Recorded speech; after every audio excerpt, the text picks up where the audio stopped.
Hi friends, இன்னைக்கு நம்ம static equilibrium equation for A entire structure consider பண்ணும்போது எப்படி ஸ்டாட்டிக் ஈக்குலிபிரியம் ஈக்குவேஷன் இருக்குன்னு பார்க்க போகிறோம்.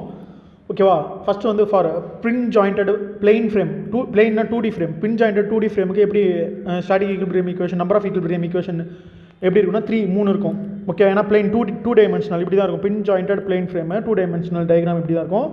இதுக்கு வந்து என்டையர் ஸ்ட்ரக்சர் கன்சிடர் பண்ணால் நம்ம மூவ்மெண்ட்டை கன்சிடர் பண்ணிக்கணும். Okay, summation FX, summation FY, summation M is equal to 0. இதே பின் ஜாயிண்டட் ஸ்பேஸ் ஃப்ரேம், ஸ்பேஸ்னா 3 டைமென்ஷனல் ஃப்ரேம் எடுத்துக்கிட்டீங்கன்னா number of equilibrium equation is 6. Summation fx is equal to 0, summation fy is equal to 0, summation fz is equal to 0, summation mx is equal to 0, summation my is equal to 0, summation mz is equal to 0. Okay, for ஸ்பேஸுக்கு வந்து பார்த்தீங்கன்னா 6, for பிளெயினுக்கு வந்து பார்த்தீங்கன்னா 3. Okay, number of equilibrium equation அது என்னென்னு பார்த்தாச்சு. ஸ்பேஸ்னால் பாருங்கள் இப்படி தான் டயக்ராம் இருக்கும் 3 டைமென்ஷனலில். ஓகே, ட்ரஸஸ் வந்து 3 டைமென்ஷனலில் இப்படி தான் இருக்கும், 2 டைமென்ஷனல் எப்படி இருக்கும். இதே rigid jointed plane frame number of equilibrium equation is 3. அதே தான் summation FX is equal to 0, summation FY is equal to 0, summation M is equal to 0. இப்படி தான் ரிஜிட் ஜாயிண்ட் பிளெயின் ஃப்ரேம் இப்படி தான் இருக்கும். இதே rigid jointed space frame number of equilibrium equations are 6, மொத்தம் 6. Okay, rigid jointed space frame அதே மாதிரி தான், ரெண்டுத்துக்குமே ஒன்று தான். ரிஜிட் ஜாயிண்டட் ஸ்பேஸ் ஃப்ரேம்னாலும் இதே பின் ஜாயிண்டட் ஸ்பேஸ் ஃப்ரேம்னாலும் 6 தான். இதே ரிஜிட் ஜாயிண்டட் பிளெயின் ஃப்ரேம்னாலும் இதே பின் ஜாயிண்டட் பிளெயின் ஃப்ரேம்னாலும் 3 தான். அந்த 3மே ஒன்று தான், இதில் பார்த்துக்கோங்க. ஓகே, இப்போ இதுலேயும் 6 என்னது, summation FX is equal to 0, summation FY is equal to 0, summation F is equal to 0, summation MX is equal to 0, summation MY is equal to 0, summation MZ is equal to 0 தான். Okay, இப்போ next வந்து statically equilibrium equation for A joint, single ஜாயிண்ட்டுக்கு பார்க்க போகிறோம். Okay, ஒரு joint எடுத்துக்கிட்டிங்கன்னா அதுக்கு எப்படி ஸ்டாட்டிக்கலி ஈக்குலிபிரியம் ஈக்குவேஷன் இருக்குன்னு பார்க்க போகிறோம். For pin jointed plane frame 2D ஃப்ரேமுக்கு இந்த ஜாயிண்ட்டில் வந்து எப்படி நம்பர் ஆஃப் ஈக்குலிபிரியம் ஈக்குவேஷன்ஸ் வந்து 2 தான் கன்சிடர் பண்ணுவோம். Summation FX is equal to 0, summation FY is equal to 0. இதே பின் ஜாயிண்டட் ஸ்பேஸ் ஃப்ரேமுக்கு 3D ஃப்ரேமுக்கு number of equilibrium equations 3. Summation FX, summation FY, summation FZ is equal to 0. Okay, இது எல்லாமே 0. இதுதான் space ஃப்ரேம்னாலும் plain ஃப்ரேம்னா இப்படி தான் இருக்கும். ஆனால் இதில் ஜாயிண்ட் தான் கன்சிடர் பண்ணுவோம், ஏன்னா சிங்கிள் ஜாயிண்ட்டுக்கு ஈக்குலிபிரியம் ஈக்குவேஷன் பார்க்க போகிறோம். இதுக்கு சிங்கிள் ஜாயிண்ட்டுக்கு வந்து இதுதான் ஈக்குலிபிரியம் ஈக்குவேஷன். இப்போ rigid jointed plane frame number of equilibrium equation இது சிங்கிள் ஜாயிண்ட்டுக்கு வந்து 3 தான். Summation FX is equal to 0, summation FY is equal to 0, summation M is equal to 0, summation M is equal to 0. அவ்வளோதான். அப்புறம் for rigid jointed space frame 3 dimensional ஃப்ரேமுக்கு number of equilibrium equation 6. Summation FX is equal to 0, summation FY is equal to 0, summation FZ is equal to 0, summation MX, summation MY, summation MZ. Okay, is equal to 0. இது வந்து நம்ம entire structure consider பண்ணாலும் rigid joint பார்த்தீங்கன்னா இதுலேயும் 6 தான். Entire ஸ்ட்ரக்சர்னாலும் single ஜாயிண்ட்னாலும் 6 தான். எதுக்கு, for rigid jointed space ஃப்ரேமுக்கு. இதே ரிஜிட் ஜாயிண்டட் பிளெயின் ஃப்ரேமுக்கு என்டையர் ஸ்ட்ரக்சர் எடுத்துக்கிட்டாலும் இல்லை சிங்கிள் ஜாயிண்ட் எடுத்துக்கிட்டாலும் என்னது ஒன்று தான், 3 தான். இந்த 3 சேம் தான். ஆனால் பின் ஜாயிண்டட் ஸ்பேஸ் ஃப்ரேமு சிங்கிள் ஜாயிண்ட்டுக்கு எடுத்துக்கிட்டிங்கன்னா இது 3. இதே என்டையர் ஸ்ட்ரக்சருக்கு எடுத்துக்கிட்டிங்கன்னா 6 வரும். ஓகேவா? இதே பின் ஜாயிண்டட் பிளெயின் ஃப்ரேமுக்கு என்டையர் ஸ்ட்ரக்சர் எடுத்துக்கிட்டிங்கன்னா 3 வரும். இதே சிங்கிள் ஜாயிண்ட்டுக்கு வந்து பார்த்தீங்கன்னா 2 வருது.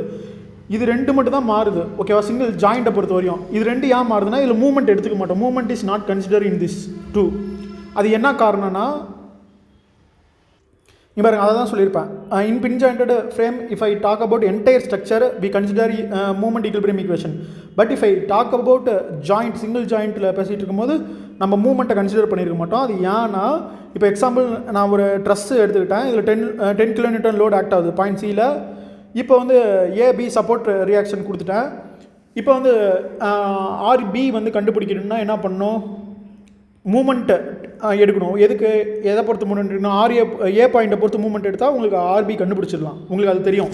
இப்போ ஏ பாயிண்ட்டை பொறுத்து மூமெண்ட் எடுத்திங்கன்னா என்ன வரும், இப்போ மூமெண்ட் எடுத்திங்கன்னா 10 × 3, இன்னொன்று வந்து இப்படி ஆர்பி இன்ட்டு 6 வரும். ஆர்பி இன்ட்டு 6 இப்படி ஆன்டி கிளாக் வைஸ் வந்து 10 × 3 போட்டிங்கன்னா RB is equal to 5 kN வருது.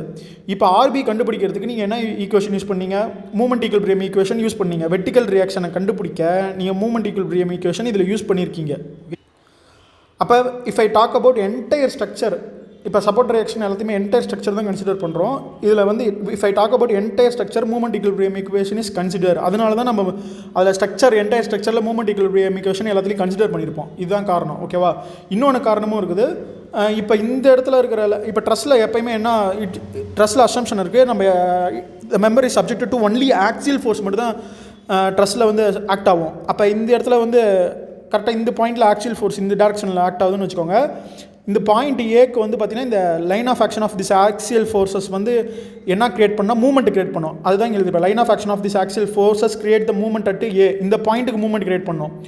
அப்போ but you look at the single joint at pin. இப்போ இந்த ஏக்கு வந்து சிங்கிள் ஜாயிண்ட் மட்டும் பார்த்தீங்கன்னா என்ன ஆகும்? இப்போ free body diagram of the single joint A பார்த்தீங்கன்னா line of action of all the CG of member and CG of joint பாருங்கள். இதுதான் சிஜி ஆஃப் ஜாயிண்ட். இந்த கசட் பிளேட்டோட சென்டர் வந்து இங்கே இருக்குது. சிஜி ஆஃப் ஜாயிண்ட்டு இதோட சிஜி ஆஃப் மெம்பர் எல்லா மெம்பரும் கரெக்டாக கனெக்ட் ஆகிருக்குது. அப்படின்னா எசன்ட்ரிசிட்டியே இல்லை. எசன்ட்ரிசிட்டி இல்லைன்னா பெண்டிங் மூவ்மெண்ட் டெவலப் ஆகுது. அதனால தான் இப்போ ஏன்னா line of action of all the forces meeting at one point, so no movement is developed. எல்லா line of action of all forces எல்லா ஃபோர்ஸஸும் ஏன் இதில் ஃபோர்ஸஸ் ஆக்சியல் ஃபோர்ஸ் எடுத்துக்கோன்னா இதில் truss member are subject to only axial force. அதனால தான் all forces meeting at one point, so movement is not developed. Okay, eccentricity is zero, bending movement eccentricity ஜீரோனா என்னது?